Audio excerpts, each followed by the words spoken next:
In this episode of Cobb TV, we are talking about the drumming style of Keith Moon from The Who.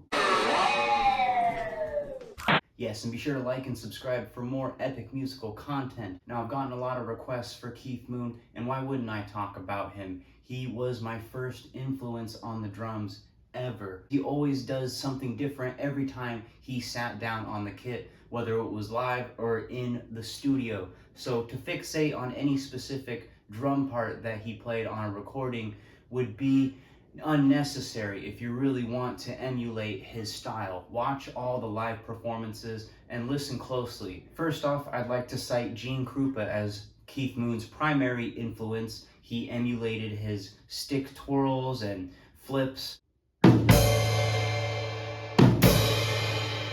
throwing it up in the air, catching it, the big facial expressions, and overall just being very entertaining on the drum set. When I watch the live performances, he is so out there with his facial expressions, his big eyes, his arm movements. Super fun to watch, but he's also doing a lot of crazy things that are just in the moment. Keith Moon, to me, in my opinion, is the reason why The Who stood out from the other British invasion bands.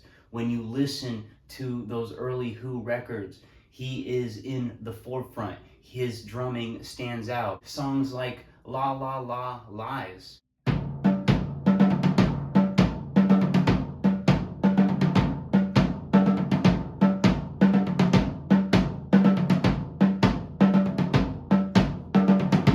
as well as the bombastic triplet ending of My Generation.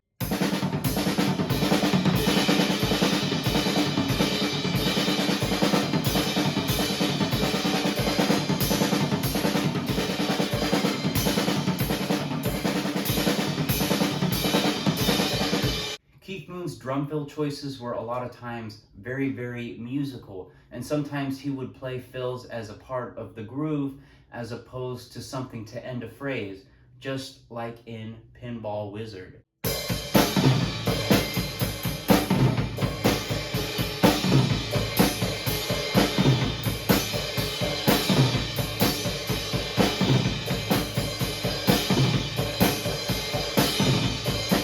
Keith Moon, when he would play live, sometimes he would play without a hi-hat, most of the times actually, especially with his double bass setup, and you would see his arm moving back and forth. You can see that at the Isle of Wight performance, but especially when you watch the Rolling Stones Rock and Roll Circus. Such a memorable performance, and one of my favorite parts is when he picks up the floor tom and plays on the side of it.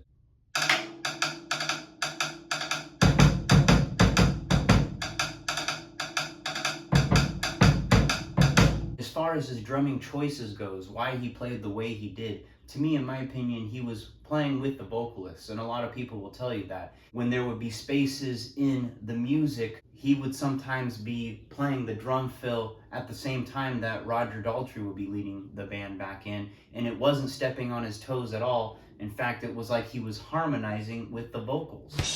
And if I swallow anything evil, put your fingers down my throat. And if I shiver, please give me a blanket. Keep me warm, let me wear your coat. And of course, one of the most memorable moments in his music career was during the song We Don't Get Fooled Again.